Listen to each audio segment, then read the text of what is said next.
Pour ne rater aucune de nos vidéos, n'oubliez pas de vous abonner et d'activer la cloche. Ce qui me dégoûte vraiment, le comportement des députés LFI sur cette question. Il y a un procès qui est fait à Rima Hassan et c'est pour ça aussi que c'est teinté de racisme.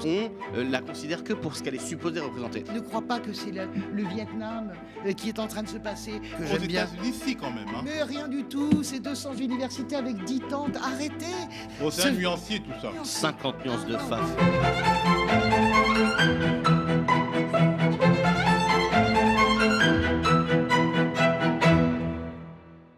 Salut à toutes et à tous, vous êtes sur le Média et vous nous regardez sur le canal 350 de la Freebox, sur notre site internet ou sur notre chaîne YouTube. Vous vous préparez à regarder une nouvelle édition de Sans langue de Goua, le débat hebdomadaire qui met Françoise de Goua, journaliste, chroniqueuse pour plusieurs médias, ancienne conseillère politique qui se considère comme rose vif face à un contradicteur et comme souvent elle est face à Paul Elec, analyste politique pour le Média. Au sommaire, bilan d'une semaine mouvementée à Sciences Po, occupée par les étudiants se mobilisant pour la Palestine. La classe politique et les commentateurs deviennent-ils fous autour de cette actualité? Les infectifs se multiplient, les mises en cause surréalistes aussi, et même mes deux camarades de plateau se donnent en spectacle sur X en faisant en quelque sorte des heures sup et non payées de débatteurs. Pourquoi Sciences Po nous rend-il fous? Est-ce l'effet élections européennes ou connaissons-nous un tournant dans la sociologie des sociétés occidentales et tout ceci n'est pas indécent finalement au moment où le pouvoir israélien semble préparer l'offensive de tous les dangers à Rafah. Au sujet des élections européennes, on fera un décentrement sur l'Italie où c'est le choc entre les extrêmes droites qui semble s'annoncer ou alors peut-être la réunification à la dernière minute des extrêmes droites, on verra pourquoi, comment, on en parlera. Salut Françoise, salut Paul. Salut cher Théo, salut Paul. Salut cher Paul d'ailleurs aussi. Alors, après le feuilleton Sciences Po, la semaine commence fort avec le feuilleton Rima Hassan, la sorcière. Rima Hassan qui appelle à l'intifada sur les campus, si l'on en croit un certain nombre d'interprétations médiatiques. Exemple sur Public Sénat. Juste, il y a un tweet de Rima Hassan, on va le regarder, qui a été publié vendredi, qui dit « Venez à Sciences Po, l'heure est au soulèvement ». Est-ce que vous appelez, vous, au soulèvement ? Mais bien sûr que si se soulever, ça veut dire quoi? Ça veut dire s'indigner, ça veut dire se révolter. Bien évidemment que je suis indigné et révolté face à ce qui se passe là-bas. Manuel Bompard, juste, vous savez comment on traduit soulèvement en arabe ?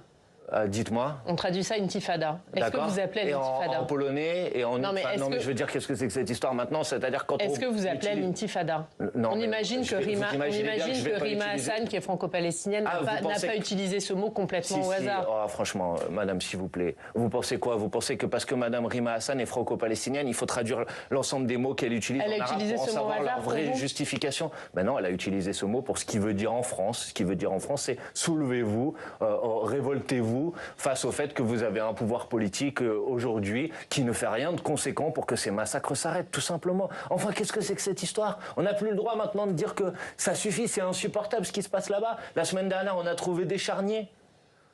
Cette semaine... Non, mais vous comprenez qu'on s'interroge sur vos tweets. Il y a ce tweet, il y avait le tweet de Jean-Luc Mélenchon qui accusait Yael Braun-Pivet de camper à Tel Aviv. Mais ça pose quand même des questions. Alors, est-ce qu'il y a une forme de responsabilité dans vos tweets ou est-ce qu'il y a une forme de cynisme dans vos tweets? Non, ni l'un ni l'autre, madame. Parce que là, vous voyez, c'est pas une question que vous êtes en train de me poser. Parce que moi, c'est comme si je vous dis, est-ce que votre question, elle est malhonnête ou est-ce qu'elle est ignoble? Sur France 2, le journaliste suggère que Rima Hassan se coordonne plus ou moins avec l'ayatollah Khamenei ou alors est instrumentalisé sans le vouloir par lui. C'est l'ayatollah Khamenei. Vous l'avez vu, le guide suprême qui a tweeté. Khamenei qui est un des pires acteurs, pires dictateurs de la planète, qui maltraite sa population en général, qui lapide les femmes, les homosexuels. Comment vous recevez ce soutien? Non mais je n'ai pas vu ce tweet, donc je ne suis absolument pas, en l'occurrence... je ne connais même pas, donc c'est pour vous dire, je ne suis même pas sur les réseaux. Donc, vous ne connaissez pas Khamenei? Non, mais je le connais. Si. Je suis pas quotidiennement ce qu'il poste ou ce qu'il commente en termes d'actualité. Je situe quand même ma parole en tant que citoyenne française en France et en Europe. Donc non, je ne suis pas ce qui peut être commenté en termes d'actualité.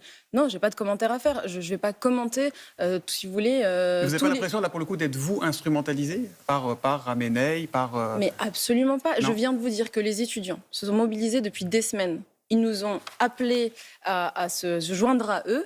Nous avons simplement, en l'occurrence, s'agissant de mon cas, j'ai simplement répondu à cet appel des étudiants. Je suis à leur côté, et tout comme on est aux côtés de toutes les organisations qui dénoncent ce qui est en cours à Gaza.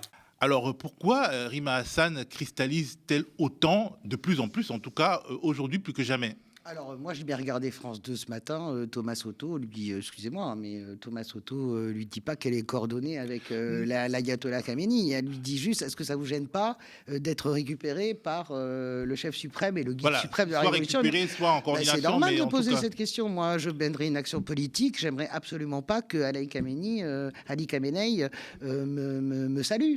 Moi, j'en ai pas envie. En plus, bon, elle s'en sort. Elle s'en sort comme elle s'en sort, parce que c'est vrai que c'est une question qui est un peu pas étonnante, mais elle est normale en réalité, et qu'elle l'a pas préparée. À l'évidence, la réponse. Je pense pas que Rima Hassan soit heureuse que Ali Khamenei, comment dirais-je, salue son combat à Sciences Po. Je peux pas imaginer ça une minute. Écoutez, moi, je suis pas du tout. Et puis surtout, ce combat n'a pas besoin de non, mais moi, son je suis pas dans intervention. En plus de ça, l'Iran s'en fiche comme de sa première chemine des Palestiniens. Tout ça n'est qu'un prétexte dans la haine multi-décennale que Israéliens et Iraniens se mènent. Si vous voulez, les Palestiniens, ça ne pèse absolument rien dans cette histoire. Ça, nous le savons tous désormais. Non, moi, je ne suis pas du tout dans une démonisation de Rima Hassan. D'abord, Rima Hassan, ça ne sera pas en mai 2024 la Danielle Cohn-Bendit de mai 68. Ça, c'est même pas la peine de l'imaginer. On ne sait pas. Mais on ne sait rien du tout. Enfin, je veux dire, l'avenir n'est écrit nulle part. Mais si, l'avenir, il est très bien écrit dans des grandes, comment dirais-je, des grands mouvements. Regardez, comment dirais-je, qui est en train de se passer. Moi, que les étudiants de Sciences Po manifestent, c'est aucun problème pour moi. Je pense que c'est même assez sain. Je trouve d'ailleurs que l'administration Biden, avec Anthony Blinken, réagit très bien à ce qui se passe aux États-Unis. Je trouve que elle a quand même modifié sa réaction. Peut-être, mais c'est normal. Mais en même temps, peut-être qu'il y a des sorties de route, mais on s'en fout. Le résultat est là. Moi, je m'en fous des sorties de route. Le résultat est là. Ça dépend. Ils ont quand même dit d'abord que c'était des organisations antisémites qui se manifestaient. Et après, il s'est dit si je me mets à dos la jeunesse étudiante diplômée, peut-être que je vais perdre. Il faut quand même être honnête, Paul, et qu'à un moment donné, ils ont dit ça parce qu'à un moment donné, quand sur un campus on crie Hamas on t'aime, Hamas vaincra, ça peut poser question quand même pour un pays. C'est arrivé et c'est tout à fait documenté. Et c'est pas des fake news. Il y a beaucoup d'étudiants qui ont crié Hamas on t'aime. Mais ça serait très minoritaire. C'est pas le sujet d'être minoritaire ou pas. Vous êtes un État arrêté avec ces minoritaires. Vous êtes un État. Vous voyez que ça commence à partir en sucette sur un campus. Il est normal. Je finis. Soyez sympa. Il est normal qu'à un moment donné, on s'interroge. L'apologie d'un groupe terroriste, non, sur un campus. En revanche, je redis que l'administration Biden a pour le moment la bonne attitude. Je pense que les étudiants de Sciences Po ont absolument le droit de manifester. Il n'y a aucun problème là-dessus. Moi, je m'en fous des histoires de minorités de blocage. Je me moque des portraits de Rima Hassan qui sont en train de sortir sur elle. Est-ce qu'elle a des liens avec Bachar? Je m'en tape. Ça, c'est pas mon sujet. Mon sujet, simplement, il y a un monde entre manifester ses convictions, être profondément dans une sincérité totale pour la Palestine, et je le crois absolument de tous les étudiants et de tous les étudiants qui sont là, et ce à quoi on a assisté, à la récupération politique. Rima Hassan, elle appelle au soulèvement à Sciences Po. Le soulèvement, il y a 13 000 élèves à Sciences Po, il y en a 200 qui bloquent. Jean-Luc Mélenchon, dans la soirée, appelle les députés à venir protéger de leur corps les étudiants en danger. Où étaient-ils en danger, les étudiants de Sciences Po? L'évacuation. Et alors, il y avait la police. Regardez ce qu'ils ont fait cet après-midi à la Sorbonne. Ils prennent des étudiants, ils les ratent contre le sol. Ça fait partie. Et j'ai pas envie de dire que c'est du folklore, mais la réalité, c'est que ça fait partie de la vie étudiante qui n'a pas été à un moment donné. Mais c'est pas ce que je veux dire. Moi, j'ai manifesté. On a tous manifesté. Arrêtez les délires, Paul. On dirait que tu sais pas comment. Quand un type qui a comment dirais-je, la puissance médiatique que Mélenchon dit, venez vous interposer. On a l'impression d'un seul coup que tout est à feu à sang. Il n'y a pas plus de feu à sang que de beurre en barre. Troisième point, ok pour les manifestations. On va s'arrêter maintenant d'utiliser l'ensemble des symboles. Vous voulez amener à quoi? Quand vous utilisez les mains rouges en disant oui, on savait pas ce que c'était. Quand vous utilisez les mains rouges, quand vous utilisez les cartes où l'État d'Israël est complètement rayé, quand vous utilisez le slogan en permanence, qui est le slogan de l'OLP d'Arafat, From the River to the Sea, il est normal qu'à un moment donné ça dégénère. Vous comprenez ce que je veux dire? Qu'est-ce que vous cherchez? Absolument pas. On va donner la parole à Paul, Françoise. Oui, d'accord, il m'a interrompu 3 fois, donc je termine en disant que moi je n'ai pas de problème. Je n'ai pas de problème de démonisation de Rima Hassan. Elle mène son combat. Elle a sa sincérité. À la limite, je vais vous dire un truc. J'ai plus de... C'est même pas à la limite. J'entends ce que dit Rima Hassan. Ce qui me dégoûte vraiment, c'est encore une fois, et de toute façon, ils vont le payer puissance 1000, et je comprends même pas qu'ils s'en rendent pas compte, le comportement des députés LFI sur cette question. Voilà. Alors, Paul, ils instrumentalisent ce sujet, mais ils connaissent rien en plus. C'est à pleurer, en fait. C'est à pleurer leur comportement. Paul, est-ce que tu considères qu'il y a... En tout cas, moi, aujourd'hui, en tout cas, il y a eu beaucoup de sorties de route à propos de Rima Hassan. J'ai lu même un article dans le journal du dimanche qui était injurieux. Vraiment, c'était les traits de la sorcière. Un article de Noémie Aloua, je prononce mal son nom. C'était vraiment les traits de la sorcière. La sorcière, c'est une activiste, voilà. Oui, non, mais vraiment, ça allait très loin. Ça allait très loin en quoi Paul. Moi, je peux rien dire sur le JDD parce que je lis pas ce torchon.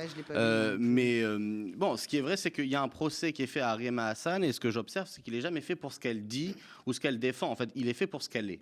Et c'est-à-dire une femme arabe, réfugiée, qui a acquis la nationalité française et qui s'engage à gauche, et en plus, qui ose s'engager avec la langue du droit international sur la question palestinienne.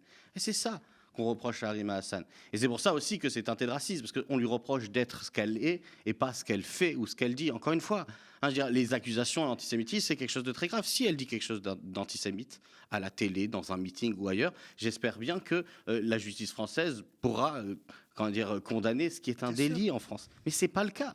Aujourd'hui, on a, je crois que Usul et Lumi ont fait une vidéo pour le montrer, très vite une logique d'accusation permanente par insinuation. On parle d'ambiguïté, de controverse, on utilise des mots qui permettent de salir l'image. C'est intifada, et donc ça veut dire que... Oui, mais ça c'est intéressant. Pourquoi on a traduit son tweet en arabe? C'est exactement ce que je viens de dire.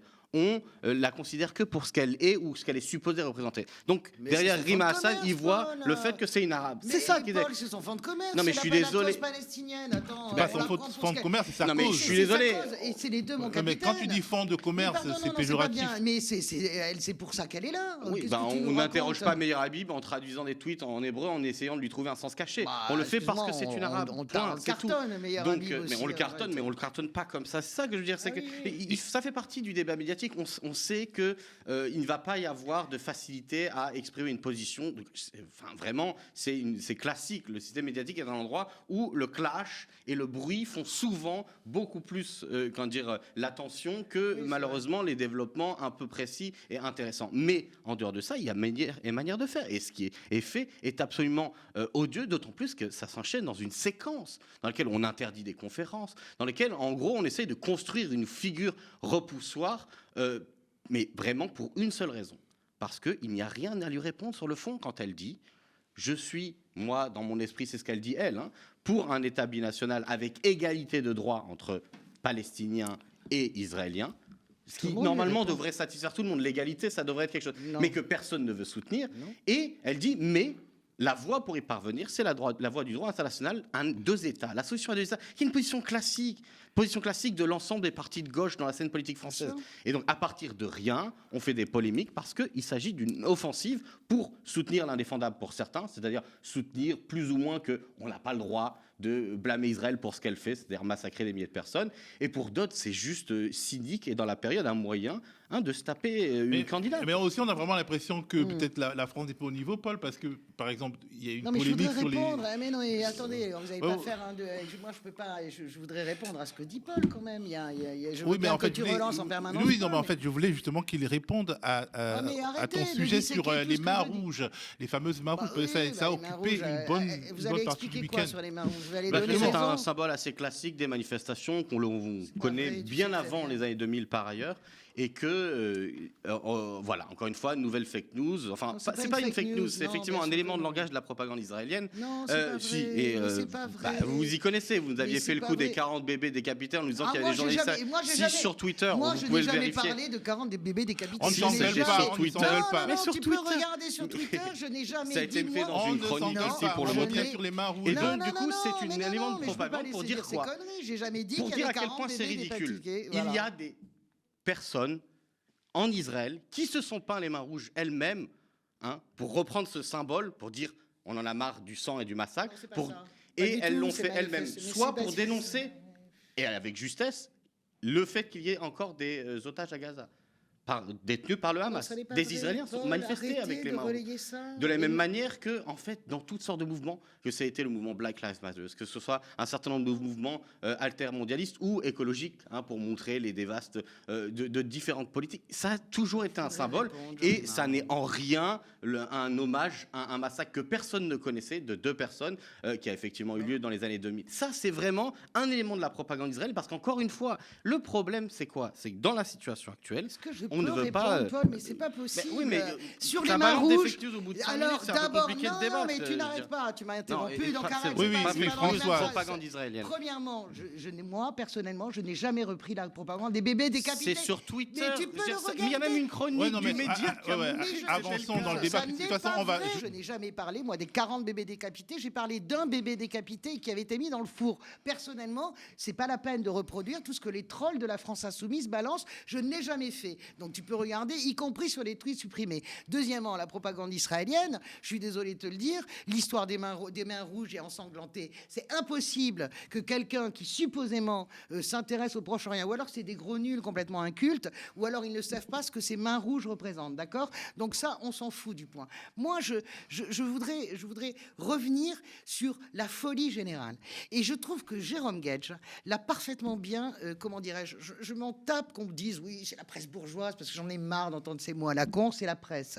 Dans la Tribune hier, je trouve que hier dimanche, je trouve que Jérôme Guedj a tout à fait bien résumé les choses. Jérôme Guedj, il dit, on ne peut plus, dans ce pays, on en est arrivé à un tel degré de folie.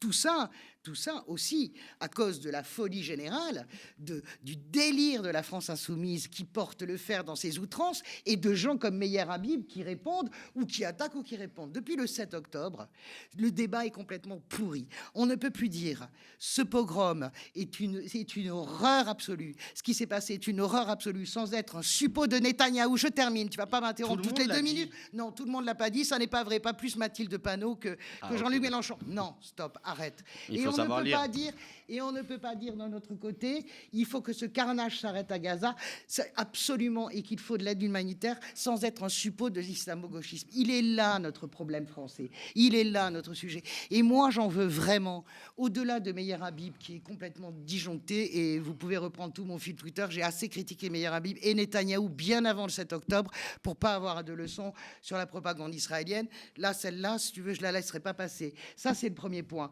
Et je peux te dire que c'est impossible, c'est ça qui ne va pas. Et quand Mélenchon disjoncte complètement depuis le 5 octobre, parce que moi j'appelle ça disjoncter, les tweets qu'il balance sur Yael Braun-Pivet, encore ce week-end, mais qu'est-ce que tu cherches? Qu'est-ce que tu cherches? Qu'est-ce que tu veux?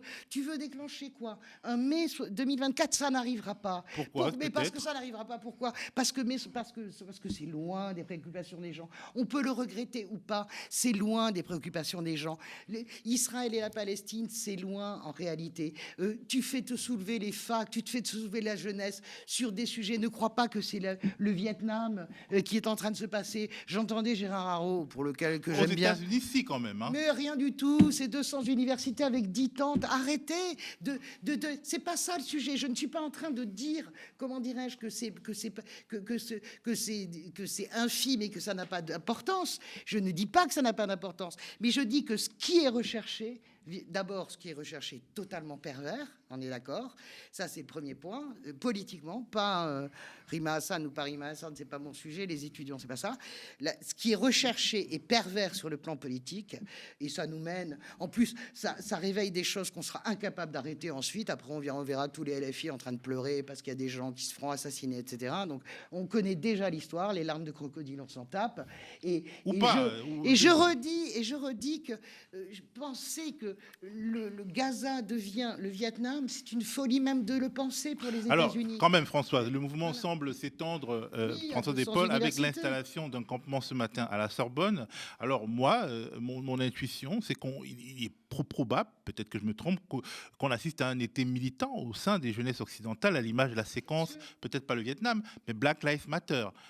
Bah ça, c'était formidable. Moi, ça me gêne absolument pas. Mais ça pourrait revenir. Mais la question est que les étudiants continuent à faire pression. Je te laisse la parole après, Paul. Que les étudiants fassent pression. Excuse-moi. Que les étudiants fassent pression. Que les étudiants mettent tout leur poids. Que les étudiants dans le monde entier, que la jeunesse dans le monde entier se mobilise. Comme pour... Ça me va très bien. J'ai aucun problème là-dessus. Ce que je ne veux pas, et ce que je rejette profondément, c'est l'instrumentalisation par la France insoumise, par d'autres mouvements d'ailleurs, de cette sincérité à des fins purement électorales, et de la même manière que je ne veux pas cette instrumentalisation, ce qui est en train d'arriver avec la droite et l'extrême droite. Marine Le Pen et Jean Dambara, ils ont besoin de rien faire. Quand vous avez des leaders de gauche, un type qui a fait des millions de voix à la présidentielle, dont la mienne au premier tour en 2022, qui n'a aucune tenue, c'est ça Mélenchon, ça fait 30 ans que je le connais probablement mieux que vous. C'est-à-dire, quand il peut rassembler, qu'il peut gagner, il rassemble. Quand il sent qu'il a perdu, il clive. Voilà, on se resserre. Et il est là le problème. Quand vous avez cette puissance-là d'influence sur la société, ok, et que vous l'utilisez de cette manière-là, d'abord c'est désastreux et c'est surtout dangereux. Après, Paul. Les étudiants qui manifestent en masse pour que Gaza s'arrête, ça me va très bien. Il faudra que ça s'arrête de toute façon. Oui, donc premièrement, moi, effectivement, je ne crois pas qu'il s'agisse de mai 68, du Vietnam ou je ne sais quoi. De toute façon, l'histoire se répète rarement de la même manière, hein, même si les exemples du passé peuvent être des moyens de mobiliser. La question, c'est qu'en fait, on a une jeunesse éduquée, pas n'importe laquelle. Hein. Aux États-Unis, l'accès à l'université, il est quand même socialement extrêmement discriminant. C'est le cas également en France, hein, et qui est dans une optique de se mobiliser, effectivement, en soutien au peuple palestinien et à ce qu'il subit actuellement. Et le sujet, c'est pas est-ce que c'est massif, pas massif. Le sujet, c'est que en fait, le fait que ces jeunes-là manifestent et refusent l'étau du débat où on nous a demandé d'oublier que nos gouvernements ont soutenu inconditionnellement le droit d'Israël à massacrer les Palestiniens, fait que on s'attaque de façon extrêmement virulente à ces mouvements pour essayer de faire croire que ce sont des mouvements, si on écoute leurs détracteurs, à 100% antisémites, qui veulent faire le tri de qui rentre ou non dans la fac. Enfin, on en sent toutes sortes d'horreurs, encore une fois, par insinuation et pour salir. Et on veut salir pourquoi ? Parce que, encore une fois, quand on parle de ces étudiants qui se mobilisent en faisant rien en plus de scandaleux, les étudiants qui se mobilisent dans une université, je veux dire, on a vu ça tout le temps. Et qu'est-ce qu'on fait ? On envoie la police, et deux, on focalise le débat sur ça et on ne parle pas de quoi ? On ne parle pas du fait que la Cour pénale internationale va peut-être émettre un avis pour condamner ou en tout cas arrêter Netanyahou parce que suspecté de crimes de guerre. On ne parle pas du fait qu'effectivement à Rafah, la situation tend à se tendre et que l'intervention militaire, ça fait 3 semaines pourrait venir. Mais tant mieux, et sans doute c'est l'intervention. Justement, en parlant de l'offensive à Rafah, est-ce que justement elle pourrait, si elle arrive, chauffer encore plus les campus et mettre vraiment en crise les pouvoirs occidentaux, notamment aux États-Unis ? Je suis d'accord, oui, parce que ça serait un carnage. C'est pas possible qu'Israël intervienne à Rafah. Donc quelque part, cette mobilisation a une portée diplomatique. Bien sûr, et je pense, et là on est d'accord là-dessus, mais on se l'était dit déjà il y a 15 jours, quand on se disait pour le moment il n'y a pas Rafah, parce que je pense que là, d'un seul coup, c'est vraiment les Américains qui retiennent absolument Netanyahou. Il ne faut pas qu'il y ait d'intervention à Rafah, ça n'est pas possible. Je pense qu'Israël perdrait les derniers soutiens diplomatiques qui peuvent éventuellement leur rester. Ça, c'est pas possible. En tout cas, ce qui est vrai, c'est que dans le contexte américain, c'est extrêmement compliqué pour Joe Biden. Parce que cet électorat qui, de fait, est assez politisé à gauche, etc. La génération Sanders, si on va aller vite, mais ce serait aller très vite. En plus, Sanders a vraiment, qui était quand même un peu, disons, ambivalent. Il a basculé ces derniers jours et il a tapé très très fort sur Netanyahou, vraiment très fort. Mais parce qu'encore une fois, quand je disais on ne parle pas de l'actualité, il y a Netanyahou, il a fait une déclaration ce week-end et il a dit nous ne renoncerons pas au contrôle du territoire de la mer au Jourdain. Et personne pour lui faire des procès sur de la mer au Jourdain. Alors que c'est vraiment l'État qui, en tant que tel, organise son pouvoir sur de la terre au Jourdain. Il répond. il le fait. Lui aussi il est allé à l'ONU avec une carte ne représentant que l'État d'Israël. Mais c'est pas un étudiant ou je ne sais quelle association dans un campus. Il s'agit d'un chef d'État à la tête de l'État colonial israélien qui concrètement colonise. Mais ça et qui a les moyens d'arriver à ses buts, parce que même si on dit qu'un étudiant, je sais pas, qui Rima Hassan a un but, elle n'a pas les moyens de le Tout à fait. réaliser. Et c'est pour ça que je dis que le sujet aux États-Unis, c'est qu'effectivement, le fait que ces personnes-là pourraient ne pas voter ou voter pour, je sais pas, un parti tiers, ou par exemple dans certains États, on l'a vu dans le Michigan, où il y a une très forte communauté, du Moyen-Orient en gros, et une forte communauté démocrate qui, pendant les primaires, a voulu envoyer un message à Biden en disant si tu continues à être, comme il appelle, Genocide Joe, c'est sûr qu'on va pas voter pour toi. Et en tout cas, il y a une pression là-dessus, et il y a une pression qui vient à l'intérieur d'un camp progressiste. Et ce qui est intéressant et différent en France, c'est que en France, c'est l'utilisation de la police pour déloger des étudiants, c'est-à-dire la politique que la Macronie applique à peu près à tout le monde qui la conteste, et c'est un règlement de compte contre une des franges de la bourgeoisie progressiste. C'est les gens qui, encore une fois, c'est pas le prolétariat soulevé en révolution communiste ou maoïste, j'en sais rien. Ce sont des gens très bien par ailleurs, c'est pas la question, mais qui font partie, on l'a vu, ce qui cristallise à Sciences Po, c'est que c'est censé être l'élite ou des gens chez qui on a recruté du personnel politique, et ce qui les dérange, c'est que dans ce lieu, qui est le temple sacré de la bourgeoisie, il y a des résistances, et ça, vraiment, ça leur fout la haine. Et moi, ça me fait plaisir parce que quand j'y étais, j'ai toujours fait partie de ces gens. Et j'espère qu'ils vont continuer à la Sorbonne, à Sciences Po et où ils veulent. Paul, ça a toujours été ça. Il y a toujours eu des révoltes à Sciences Po. Moi, je ne crois pas que c'est ça qui les gêne. Ce qui gêne, à mon avis, le pouvoir Macron, ce qui le gêne profondément, c'est le sentiment, vous allez dire que je suis très terre à terre, mais il s'en fout comme de l'an 14 du problème, israélo-palestinien. Ce qui le gêne, c'est le bordel. C'est l'image d'incapacité et de submersion dans tous les domaines, si tu veux, de la société. C'est ça qui le gêne avant tout. Mais Attal est quand même très idéologue là-dessus. Il parle d'islamo-gauchisme. Il n'y a pas d'idéologie nord-américaine. Je suis bien d'accord, mais parce que wokisme, du coup, le lendemain, il a fait de la surréaction, Gabriel Attal. Pourquoi il fait de la surréaction? Il fait de la surréaction complètement à côté de la plaque. Mais pourquoi il le fait? C'est-à-dire coup de menton, vous avez vu quand même à quel point le pouvoir, le gouvernement Macron est enfoncé sur la question de l'école, est enfoncé sur la question, le Premier ministre en plus de ça, dont c'était la force, ce qui a valu son ascension fulgurante à Gabriel Attal, c'est véritablement son espèce d'artefact et de gadget sur la baya. Mais en tout cas, ça a tellement fonctionné qu'on a oublié les vrais problèmes de l'éducation nationale et que ça l'a propulsé. Et je veux dire, aujourd'hui, Gabriel Attal et Emmanuel Macron sont enfoncés sur ce qui devait être leur priorité, c'est l'école. Donc ils font une surréaction qui est une surréaction par rapport à l'opinion. Il faut surréagir par rapport aux réactions d'Éric Ciotti, il faut surréagir par rapport aux réactions de Marine Le Pen. Voilà pourquoi on repart dans les anciennes, toujours les mêmes, c'est-à-dire le wokisme, l'islamo-gauchisme, etc. Mais la vérité, c'est que je pense que ça sonne. C'est comme une. C'est de la flûte, quoi. C'est de la flûte, c'est un roseau creux, parce que regardez ce qui sort aujourd'hui. Moi, j'ai le l'IFOP, l'émission sera diffusée à l'heure où on parle, on est lundi. Regardez encore le rolling qui sort et qui teste tous les jours. Mais qu'est-ce qui est en train de se passer? Eh bien, c'est direct la sanction.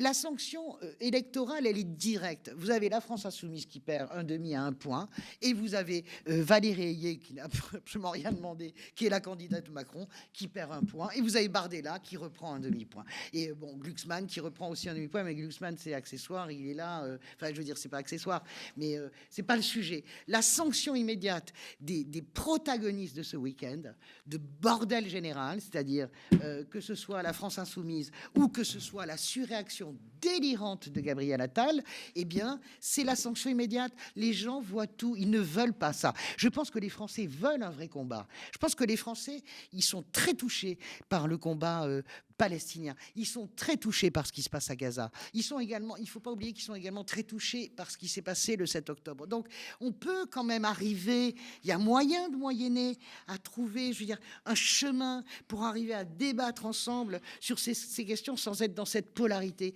La réalité, c'est que l'électorat, la polarité, il n'en veut plus. Voilà.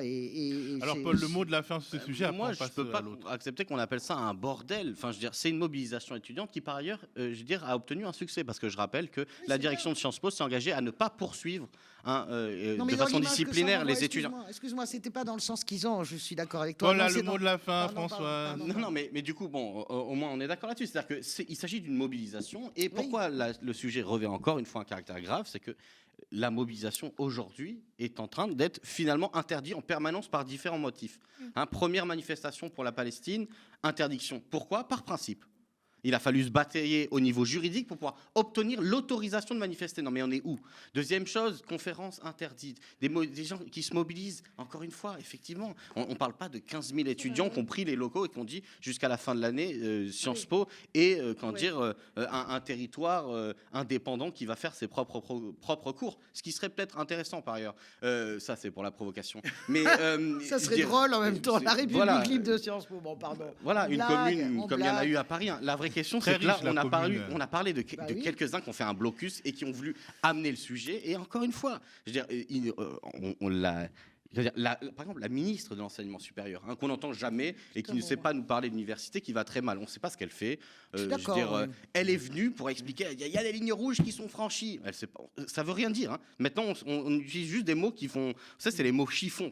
On dit ligne rouge, il se passe quelque chose. Deuxièmement, la ministre de la Famille, de l'Enfant, je ne sais pas quoi, son espèce de triptyque pétainiste, là. Sarah El Haïry, elle nous a dit quoi ? Qu'ils avaient mis à feu et à sang. Même le journaliste de BFM TV lui a dit, je crois que c'est sur BFM, il a dit vous êtes sûr de ce que vous dites ? Il s'est dit quand même, elle va un peu loin. Le mot de la fin de François. Le mot de la fin, mais Paul, il va être d'accord. On va pour trouver le point d'accord. Voilà, ce qui va pas, c'est qu'on judiciarise. Vous avez vu que l'État et le ministère portent plainte contre Jean-Luc Mélenchon sur l'analogie faite entre Eichmann et le président de l'université de Lille. C'est ça qui ne va pas. On a l'apologie pour Mathilde Panot. Vous comprenez ? Provocation ou alors combat, provocation, judiciarisation, vous vous rendez compte la réponse ? Et donc derrière victimisation et on recommence, etc. Cette espèce de combo. Ils sont pas vraiment victimes. Non, mais ce combo-là, si vous voulez, c'est même plus de la politique en réalité. Voilà. Alors, évoquons à présent les Européennes en opérant un petit décentrement et en faisant un focus sur l'Italie. L'Italie où Giorgia Meloni va conduire elle-même la liste de son camp. Giorgia Meloni, acclamée par ses militants réunis en congrès. La présidente du Conseil italien a une nouvelle importante à annoncer. Elle va mener la liste de Fratelli d'Italia aux européennes. L'objectif affiché, unir sa famille politique. Je le fais parce qu'en plus d'être présidente de Fratelli d'Italia, je suis aussi leader des conservateurs européens qui veulent avoir un rôle décisif dans le changement de la politique européenne. Giorgia Meloni est arrivée au pouvoir à l'automne 2022 après des élections générales. Son parti Fratelli d'Italia avait alors obtenu 26% des suffrages. Certains sondages créditent la formation post-fasciste d'intentions de vote similaires pour les élections européennes. Depuis son investiture, la chef du gouvernement ménage de bonnes relations avec Bruxelles. Très atlantiste, Giorgia Meloni est notamment favorable à l'aide militaire à l'Ukraine. Sur le plan intérieur, elle s'oppose frontalement à l'immigration illégale et prône les valeurs chrétiennes. Dernier exemple en date, le vote par le Sénat d'une loi permettant aux anti-avortements d'accéder aux cliniques. Alors selon les sondages, le camp Meloni est plutôt bien placé, mais la présidente du Conseil italien prend quand même les devants. Elle n'a peur de rien, Françoise, ou alors l'extrême droite est plus forte que jamais en Italie et elle va vers un prochain sacre. Écoutez, moi vous savez que je vis entre la France et l'Italie et il se trouve que j'étais ce week-end à Rome et que j'ai assisté à la conférence de presse de Giorgia Meloni. Elle a un peu, choqué tout le monde. Personne ne s'attendait vraiment à ce qu'elle prenne la tête de liste. D'ailleurs, je pense que elle le fait parce qu'elle est tranquille. Elle le fait parce qu'elle cherche en effet. Après, c'est sa façon à elle de faire la politique. Meloni, elle a toujours été comme ça. Je vous rappelle, 2019, Matteo Salvini, quasiment 34%, le plus haut score d'une liste d'extrême droite, si vous voulez, dans l'histoire des élections européennes, je crois, je suis même sûr. Giorgia Meloni, à l'époque, 6% à peine. Voilà. On est 5 ans après, et c'est sa façon à elle de faire de la politique. Elle le fait, mais elle le fait pour des choses. Moi, ça m'a frappé hier. Bon, je parle pas si couramment que ça l'italien, mais j'avais un traducteur à côté de moi, personnel, et je me disais, c'est quand même très intéressant de voir pourquoi elle le fait. D'abord parce qu'elle est tranquille, elle est à 26%.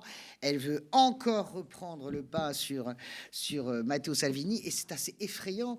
Et je sais pas, c'est pas Paul que je disais. Il est dans quelle position, Matteo Salvini? Il est un peu beaucoup moins bon, mais c'est effrayant quand vous arrivez en Rome. En réalité, vous savez qu'en Italie, la publicité vraiment est autorisée un peu partout. Vous arrivez à l'aéroport de Fiumicino, vous avez, comment dirais-je, l'affiche de campagne de Meloni et l'affiche de campagne de Salvini. Vous avez le sentiment, si vous voulez, physiquement... Le monopole politique de l'extrême droite. Que rien n'existe. Et ce qui m'a intéressé, c'est de voir ces déclarations sur « je veux que l'Italie devienne le centre et je veux, en tant que chef de file... » c'est intéressant, des conservateurs européens changer l'Europe. Donc vous avez une sorte de Giorgia Meloni qui tente de se dénéo-fasciser, comment dirais-je, pour revenir au centre du PPE. Incarner la droite. Oui, et incarner véritablement le PPE. Attention, c'est extrêmement dangereux, parce que la réalité, c'est que la gauche, la droite, il y a 30 ou 40 sièges d'écart. À l'échelle européenne, c'est très peu. Et attention, parce que Meloni, avec toute sa façon de défantasmer ce qu'elle est, c'est-à-dire une néo-fasciste, en réalité, sa dédiabolisation, son écosystème reste profondément fasciste. Je rappelle quand même la loi italienne qui est passée il y a 15 jours, où désormais les militants anti-IVG ont le droit de rentrer dans les hôpitaux et dans les dispensaires. Donc, je veux dire par là qu'on regarde, on est obsédé par notre débat franco-français. Il se passe quelque chose en Italie où la chef du gouvernement prend elle-même la tête parce qu'elle est quasiment sûre qu'elle va gagner. Elle demande un référendum, un mandat pour continuer au peuple italien. Donc ça, c'est extrêmement fort, je pense, objectivement, politiquement. Et ça induit beaucoup de choses pour l'Europe après le 9 juin, si jamais elle réussit son pari politique. Alors, Paul, l'Italie préoccupante. Est-ce que la France est l'Italie de demain? C'est-à-dire avec un monopole politique à droite et à l'extrême droite? Peut-être que c'est déjà le cas, d'ailleurs. Non, mais justement, ce qui est intéressant, c'est qu'en France, on est un des rares pays de l'Europe occidentale à avoir encore une gauche radicale qui a été capable de faire des scores importants. Je dirais, c'est très différent de l'exemple italien, où malheureusement, on va dire, depuis la chute du Parti communiste italien, qui avait quand même été le parti communiste principal en Europe, occidentale, encore une fois, les expériences de la gauche, avec l'histoire particulière de l'Italie, les années, on va dire, des brigades rouges, des années de plomb, c'est ça sûr. que l'expérience. Je sais. Non, mais et le fait que derrière, on a bien vu dernièrement les dernières tentatives qui sont inspirées ou qu'on pu parler à des poches de l'ancien électorat communiste, avec le M5S, etc., ont été des échecs parce que c'était pas un projet. D'ailleurs, c'était injuste de comparer Jean-Luc Mélenchon à Beppe Grillo, rien à voir avec la choucroute. Absolument. Et donc du coup, mais c'est vrai que ça a parlé à partir des électeurs de gauche. Il y a eu les questions sur le revenu universel, je ne sais pas comment ils l'appellent, avaient attiré certains, notamment dans le sud électoral. Mais bref, ce que je veux dire, c'est que du coup, il y a pas une centralité à gauche. Pourtant, la gauche, culturellement, elle existe en Italie. Il y a des syndicats puissants, il y a des centres sociaux, il y a un certain... Mais bon, on sait bien que au niveau électoral, c'est compliqué. Mais politiquement, ça ne se traduit pas. Mais justement, ça se traduit par quoi? Par le fait que la crise politique fait que les vases communicants se sont faits à l'intérieur de l'espace de la droite. Si vous regardez, effectivement, Fratelli d'Italia, ils ont vraiment bouffé la Lega en très peu de temps, en 1 an et demi. Mais si on regarde avant, dans les transferts à l'intérieur de la droite, pareil, Berlusconi s'est fait vraiment raser par la Lega, d'abord dans le nord, et puis ensuite un peu plus loin. Donc, ce que je veux juste dire, c'est que bon, il y a une difficulté à sortir de ce scénario. Je souhaite tout le courage aux camarades italiens, mais ce qui se joue au niveau européen, par contre, c'est le fait qu'on a oublié, mais il y a déjà 2 groupes d'extrême droite au Parlement européen. Et parce qu'il y a des bisbilles, il y a eu des stratégies différentes au niveau européen. Il y a des extrêmes droites extrêmement peu portées sur le jeu de forger l'Europe comme l'Europe forteresse sur lequel on recycle son nationalisme, ce qui a plutôt été la stratégie qu'a choisi désormais Marine Le Pen ou d'autres, alors que, c'est pas le cas de d'autres partis d'extrême droite. Et donc, Meloni, elle a tout intérêt à venir s'imposer comme une actrice de ça, parce que la recomposition va se jouer. Parce que, effectivement, entre la droite PPE type Orban, qui n'est pas la même, et une partie de cet électorat, de ces groupes d'extrême droite, je ne me rappelle plus, désolé le terme. Bien sûr, par exemple, de Salvini ou l'AfD, par exemple. Il va y avoir des enjeux de peut-être pas une majorité maintenant, mais de solidifier cette stratégie qui vise à faire en sorte que, en fait, on recycle son nationalisme au niveau européen. Et le discours est clair, c'est l'Europe est une forteresse, l'Europe est blanche et chrétienne, il faut fermer ses frontières, il faut faire des pactes de migration, etc. etc. Et d'ailleurs, on voit bien que ce discours-là, il déteint un peu, je suis désolé de le dire, mais sur les autres leaders qui aspirent à avoir une majorité, mais qui ne l'ont pas en Europe, comme Macron dans son discours à la Sorbonne, je suis désolé de le dire, sur on va avoir l'Europe forteresse. Oui, dans notre malheur, on a une chance, c'est que Mélanie se recentre vers le PPE. Non, mais je veux dire par là que là où ça aurait été une chance que les gens qui nous regardent comprennent bien ce que je veux dire. Là où ça a été vraiment un coup de Trafalgar pour nous, pour ce qui reste en tout cas des combats des forces progressistes, ça aurait été par exemple que le 2 décembre à Florence, je fais un peu d'histoire mais la politique italienne me passionne, le 2 décembre à Florence dernier, il y avait le rassemblement de tous les affreux Jojo, alors c'était vraiment l'hymne à l'homophobie, la race blanche, etc. Il y avait qui? Jordan Bardella, il y avait à l'invitation de Matteo Salvini, évidemment Giorgia Meloni n'est jamais venue, ok? Il y avait l'AfD, il y avait Marine Le Pen en vidéo qui a bien compris qu'il fallait un peu prendre ses distances. Mélanie n'est jamais venue. Donc, c'est un nuancier tout ça. Non, c'est pas un nuancier. 50 nuances de faf. Non, c'est pas il y a 50 nuances d'extrême droite, mais quand même, à partir du moment où on a plutôt la puissance, la femme la plus puissante aujourd'hui de la droite la plus extrême, qui est Giorgia Meloni, qui, contrairement à Salvini, qui a été dans ce rôle-là, part plutôt vers du PPE, parce qu'elle a aussi besoin des subventions européennes. Le PPE est prêt à être d'extrême droite aussi. Moi, je ne crois pas, justement. Je pense que tout le monde se trompe là-dessus. Je crois que absolument pas. Je pense que le PPE, je fais partie, et c'est très bien qu'il ait rappelé Berlusconi, Meloni et, et Salvini. L'Italie, la droite n'existe pas. Alors, c'est la droite de la finance et l'extrême droite. Les 30 secondes de la fin, Paul. Non, mais justement, est-ce que... Moi, je dis à terme, et à moyen terme, de fait, la recomposition de l'espace de droite va se poser le lien de alliance ou non avec l'extrême droite, et selon les formes que ça pourra prendre, selon les pays. Ce que je veux dire par là, c'est que il y a un arc réactionnaire en Constitution, on l'a vu dans l'espace français, on le voit quand même aussi au niveau européen, et effectivement, ce qui est intéressant, c'est peut-être de voir que si les partis d'extrême droite sont en dynamique, c'est justement que ceux qui sont le plus en dynamique, comme l'a été le RN, etc., c'est avec ce changement stratégique de moins jouer l'isolationnisme, mais de conforter leurs idées, mais vraiment de les transférer comme ça à l'échelle supranationale. Et je dis que pourquoi ça marche, parce qu'encore une fois, la question malheureusement de l'arrivée de l'extrême droite au pouvoir, c'est plutôt comment elle va user de ce qui lui a déjà été, que la voie qui a été pavée pour elle puisse être utilisée. Ce que je veux dire par là, c'est qu'encore une fois, en France par exemple, tous les reculs des libertés publiques, toutes les jurisprudences sur les interdictions, les manifestations, c'est ça qui permet d'autant plus à l'extrême droite de ne pas avoir à être entre guillemets radicale de façon ouverte, que la voie est ouverte. Et à terme, sur l'agenda répression, refus du débat et consensus raciste sur immigration, xénophobie, tout ça, il y a un chemin de convergence. Pardonne-moi, je triche, mais je mets deux bémols. D'abord, il y a un arc républicain à l'Europe qui peut-être n'existe plus en France, mais il existe profondément dans tous les votes européens.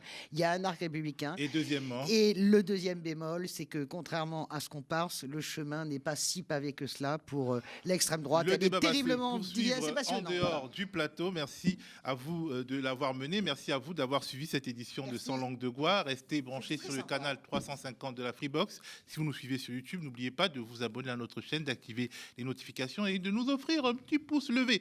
Le média, votre média, dépend entièrement des abonnements et des dons de ceux qui, comme vous, le regardent et l'aiment. Si vous le pouvez, soutenez-nous en visitant lemediatv.fr/soutien. Pour ma part, je vous dis à plus.